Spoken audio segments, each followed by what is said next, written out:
Approx 90 days are left for UPSC pre 2025 examination. जो मैं आपको कहने वाला हूं, अगर आप वो कर ले गए तो इस बार का प्री आपसे निकल जाएगा।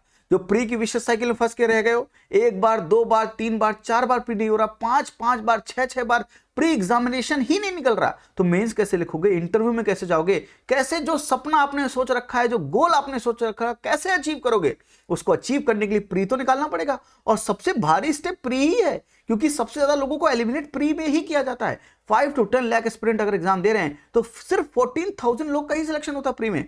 प्री की इस अनप्रेडिक्टेबिलिटी को पकड़ना पड़ेगा, और ये 6 स्टेप प्रोसेस जो मैं आपको बताने वाला हूं, अगर वो कर लेगा तो इस बार का प्री निकल जाएगा। और मैं जो बोलने वाला हूं कोई रॉकेट साइंस नहीं है, नॉर्मल चीजें बोलूंगा, नॉर्मल बिहेव करना है, अब नॉर्मल मत बनिए, नॉर्मली जो चीज आपको करना चाहिए वो करिए, इस बार का एग्जाम आपसे निकल जाएगा। तो जो बोल रहा हूं उसको शिद्दत से लगाइएगा, जोश के साथ इंप्लीमेंट कीजिएगा, और देखिए इस बार का एग्जाम आपसे कैसे होता है।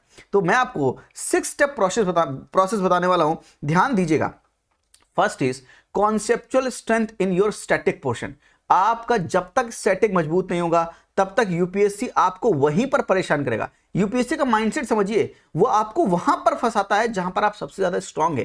पॉलिटी में, फंडामेंटल राइट में जो जितना ज्यादा आप पढ़ते हो ना, वहां से वो टेक्निकली बेसिकली फाउंडेशनल सवाल पूछता है, स्टैटिक के सवाल पूछता है। तो जब भी करंट में कोई चीज चलती उसका भी स्टैटिक लिंकेज पूछता है आपसे। क्यों? ताकि वो चेक करना चाहता है योर फाउंडेशन इज स्ट्रांग और नॉट। तो कोई भी सब्जेक्ट हो, उसके स्टैटिक जितने भी हैं वो एकदम क्लियर होने चाहिए, यानी कंटेंट में आपके पावर होनी चाहिए, कंटेंट सही ढंग से तैयार होना चाहिए। Second is smart coverage of the current affair. आप सभी करंट अफेयर पढ़ने बैठेंगे तो परेशान हो जाएंगे। You need to have that orientation which current affair is important. कैसे पता चलेगा? एग्जामिनर का माइंडसेट समझेंगे तो पता चलेगा, which means examiner previous year question, examiner की थीम क्या है, करंट अफेयर में क्या चीज है। अब ये तीन चीज को मिक्स करेंगे तब समझेंगे कौन से करंट अफेयर इंपॉर्टेंट है। मैंने आपके लिए करंट अफेयर की मंथली माइंड मैप मैगजीन भी प्रिपेयर की है, फ्री ऑफ कॉस्ट है, लिंक डिस्क्रिप्शन में जाके चेक कर सकते हैं। अगर वो मंथली मैगजीन आपने कवर कर ली, 6 से 8 सोर्सेज से हमने वो मंथली माइंड मैप मैगजीन, यानी माइंड मैप के थ्रू कवर कर रहे हैं,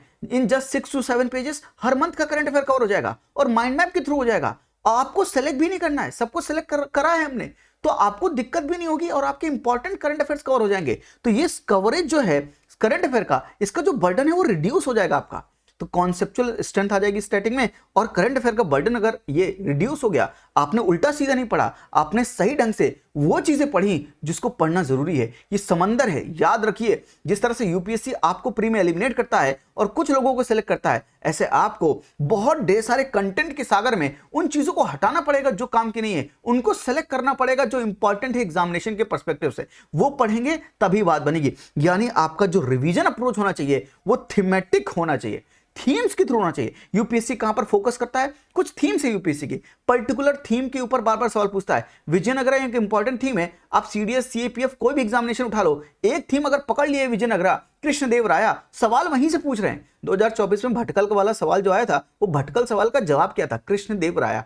if you are not understanding my point, मैं कैसे बोलूं इसको, मैं कैसे कितनी दम लगा के ये बात बोलूं कि थीम पर फोकस करोगे तभी तुम्हारी रिवीजन अप्रोच सही होगी। सही जगह पर फोकस करना पड़ेगा। सूरज की रोशनी कितनी भी तेज क्यों ना हो, कितनी भी पावर क्यों ना हो, जब तक सूरज की रोशनी को लेंस के थ्रू एक जगह पर पॉइंट नहीं करते थे तो बचपन में शू भी नहीं जलता था। पूरी रोशनी को लेंस लगाकर एक पॉइंट पर हमें कंसंट्रेट करना पड़ता था किसी भी चीज को जलाने के लिए, कागज को ही जलाने के लिए। सूरज वैसे कागज को नहीं जला सकता है, लेकिन हम अगर उस पूरी एनर्जी को एक जगह पर पॉइंट आउट कर दें तो जला सकते हैं। मतलब आपको अपना रिवीजन अप्रोच एक जगह पर स्टैटिक यानी थीमेटिक आपको कंसंट्रेट करना पड़ेगा। थीम वाइज रिवाइज करोगे तो बिल्कुल प्रॉब्लम नहीं होगी। नेक्स्ट इज आपको एक काम करना है, प्रीवियस ईयर क्वेश्चंस का एनालिसिस करना है। एनालिसिस का मतलब ये नहीं होता कि टिक मारा, जवाब हो गया, ऑप्शंस के नोट्स बना लिए, खत्म। ये एनालिसिस नहीं होता। सब बोलते हैं प्रीवियस ईयर क्वेश्चन का एनालिसिस, सही ढंग से एनालिसिस करने का मतलब बहुत डिफरेंट है। समझिए कि आप एग्जामिनर के माइंडसेट को समझ रहे हैं, ये स्टेटमेंट क्यों फ्रेम किया, यहां पर क्या उसने चेंज किया, वो समझना बहुत जरूरी है। टाइप ऑफ क्वेश्चन क्या है, टाइप ऑफ ऑप्शन क्या है, वो किस ढंग से डिजाइन करता है, आगे चल के क्या इंपॉर्टेंट हो सकता है, वो प्रीवियस ईयर क्वेश्चंस का एनालिसिस आपको करना पड़ेगा। और सिर्फ यूपीएससी की सीएससी का मत कीजिए, सीडीएस, सीएपीएफ, जियो साइंटिस्ट, इन सबका कीजिए। आपको होलिस्टिक माइंडसेट पता चलेगा और आपको ये भी पता चलेगा इस बार एग्जामिनर का फोकस कहां है। जैसे कि मैं प्रेडिक्ट एंड प्रेडिक्टेबल सीरीज में ये जो वीडियोस बनाता हूं, ये एग्जामिनर के माइंडसेट को ही तो दिखाता हूं। अब मराठास से यूपीएससी सीएससी में बहुत सवाल नहीं पूछ रहा है, पर रिसेंटली सीडीएस सीएपीएफ जियो साइंटिस्ट के पेपर में मराठास से बहुत सवाल पूछ रहा है, छत्रपति शिवाजी महाराज से बहुत सवाल पूछ रहा है। तो क्या मराठा इंपॉर्टेंट हो सकते हैं इस बार? मराठा इस बार बहुत इंपॉर्टेंट होंगे। यूपीएससी प्री 2025 में आप सवाल भी देखोगे मराठास के ऊपर। तो ऐसा हम कैसे बोल पा रहे हैं with that much surety? Examiner मेरे बगल में नहीं बैठा है, मैं उससे पूछ के तो बता नहीं सकता हूं। जाहिर सी बात है, पेपर लीक कहते हैं उसे, लीक थोड़ी कर सकते हैं। I hope getting my point. मैं आपको बता रहा हूं कि एग्जामिनर खुद बता रहा है आपको कि क्या इंपॉर्टेंट हो सकता है। आपको बस देखना है, आंखें वही हैं आपकी, आप देख लेंगे तो आप समझ जाएंगे कि आपको किस एरिया पे फोकस करना है। देखिए, मैं आपको ये सब चीजें समझा रहा हूं, प्लीज समझिए, ये आपके लिए है। अगर आप ये कर लेंगे तो एग्जामिनेशन में आपका बर्डन कम हो जाएगा। इस समंदर, कंटेंट के समंदर में आपको बहुत चीजें बिल्कुल नहीं पढ़नी पड़ेंगी, और वो पढ़ना पड़ेगा जो एग्जामिनेशन के पर्सपेक्टिव से इंपॉर्टेंट है। और दूसरी चीज, अगर यहां पर फोकस करेंगे तो एक जगह पर फोकस आपका कम हो जाएगा, क्योंकि आजकल जो लोगों को भूत चढ़ा है ना, वो मॉक का भूत चढ़ा है। मॉक का पागलपन अगर आपने पाल लिया, इस बार भी आप, कैसे बोलूं, इस बार भी आप अपना बेड़ा घर कर लोगे। मॉक लगाने से नहीं होगा सर, मॉक की माइंडसेट अलग है, मॉक का फ्रेम करने का तरीका अलग है, और यूपीएससी का फ्रेम करने का तरीका अलग है। जो क्लोजेस्ट हो यूपीएससी के वैसे मॉक्स दो। मॉक्स का पागलपन मत करो, ज्यादा से ज्यादा 1-2 फुल लेंथ टेस्ट दो, तब दो जब सारे सीडीएस सीएपीएफ जियो साइंटिस्ट के और यूपीएससी के सीएससी के 10 साल के पेपर तुम लगा लो। यार, तुम यूपीएससी के पेपर पे कंसंट्रेट क्यों नहीं करते हो? यूपीएससी का ये भी तो क्वेश्चन है। तुम मॉक के क्वेश्चन पे कंसंट्रेट कर रहे हो जो पता नहीं कौन बना रहा है, लेकिन तुम इन पर फोकस नहीं करते हो जो यूपीएससी बना रहा है। तुम इतने अबनॉर्मल कैसे हो सकते हो? इतनी बार मेरे कहने के बाद भी मत करना। यूपीएससी के पेपर पे कंसंट्रेट क्यों नहीं करते हो? सारे जवाब आते हैं क्या? सारे सवाल कर लिए क्या? नहीं ना, फिर भी मॉक के पीछे पड़े हो। तो मेरा पूरा कंसंट्रेशन क्या है आपको बोलने में? मैं ये बोलना चाहता हूं कि यहां पर फोकस करो, जहां पर फोकस करने से आपका आउटकम अच्छा आएगा। आप वहां फोकस कर रहे हो जहां पर आपका आउटकम अच्छा नहीं आएगा। ऐसा मत करो प्रभु, आपके लिए मैं कह रहा हूं, ये गलत हो जाएगा। फिर वही विशेष साइकिल में फंस जाते हैं, फिर परेशान होते रहते हैं। आपका कलेजा जलता है तो हमारा भी जलता है। भाई, निकालिए एग्जाम। अगर आप मेरा यूट्यूब भी देख रहे हैं, मेरे ही स्टूडेंट है, अगर मुझसे कुछ पा रहे हैं तो पाइए, और अगर मैं रास्ता दिखा पा रहा हूं आपको, 10% भी रास्ता दिखा रहा हूं, उसको फॉलो करिए। शायद आपका एग्जाम इस बार निकल जाए। फिर आपको समझ में आएगा ये पावर जो मैं समझा रहा हूं, ये गेम की पावर समझ में आएगी। And last, CSAT.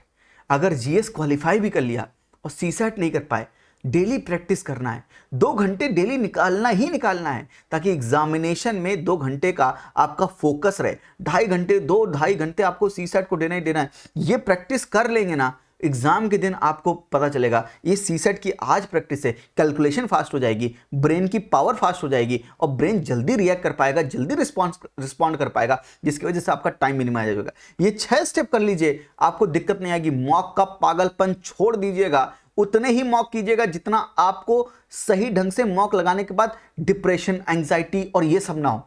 मॉक लगाने से फायदा ना हो और नुकसान होना शुरू कर दे, सेल्फ डाउट क्रिएट होना शुरू हो जाए, तो उससे कुछ नहीं हो सकता। और 7वां स्ट्रेटजी यही है, वो काम करिए जो आपको कॉन्फिडेंस दे, जो आपको पावर दे कि यस, मैं इस एग्जाम को निकाल सकता हूं या निकाल सकती हूं। वो पावर, वो आत्मविश्वास होना बहुत जरूरी है। आत्मविश्वास के बिना ये कोई भी एग्जाम, युद्ध कोई भी हो, चाहे जीवन का युद्ध हो, चाहे ये यूपीएससी का एग्जाम हो, युद्ध तभी क्वालिफाई कर पाओगे, युद्ध तभी जीत पाओगे जब आत्मविश्वास, कॉन्फिडेंस होगा। वो कॉन्फिडेंस बहुत जरूरी है। बाकी जितनी भी मदद हो सके हम आपकी कर ही रहे हैं through our YouTube channel and paid courses. आप मेरी वेबसाइट www.hopetoshan.com पे विजिट कर सकते हैं। कंटेंट अगर वीक है तो कंटेंट भी हम पढ़ाते हैं। पहले परफेक्शन प्रोग्राम में माइंडसेट वीक है, प्रीवियस ईयर क्वेश्चन का कैसे एनालिसिस करना है, कैसे टाइप ऑफ क्वेश्चन, कैसे टाइप ऑफ ऑप्शन होंगे, वो सब करना है। उसके लिए माइंडसेट बिल्डअप प्रोग्राम भी है, जिन सब की लिंक डिस्क्रिप्शन में जाके चेक कर सकते हैं। सीसैट का भी हमारे पास मॉड्यूल है, अगर आप चाहें तो सीसैट में मदद ले सकते हैं। इन जस्ट 1999 सीसैट भी आप अपना रोज 2 घंटे प्रैक्टिस करके बेहतर कर सकते हैं। मैं आपको अपना पूरा सपोर्ट दे रहा हूं। आप ये 6 स्टेप्स, 7 स्टेप्स कंप्लीट करके देखिए। 7वां स्टेप है कॉन्फिडेंस, आत्मविश्वास, फेथ। वो रखना पड़ेगा आपको अपने ऊपर कि ये तैयारी अगर मैं इस तरह से करूंगा या करूंगी तो मेरा इस बार प्री जरूर होगा। जब आप रोज बोलेंगे अपने आप को कि मेरा इस बार प्री जरूर होगा, तो इस बार आपका प्री जरूर होगा। ये मैं आत्मविश्वास से कह सकता हूं। आज के लिए इतना ही। आई होप ये 90 डेज में अगर आप ये कर ले गए तो इस बार आप प्री निकालेंगे और मेंस उस साइड, प्री के उस साइड, उस पार मिलूंगा मैं आपको जहां पर मेंस की तैयारी करवाने के लिए मैं कोशिश करूंगा। थैंक यू, नमस्ते, जय हिंद।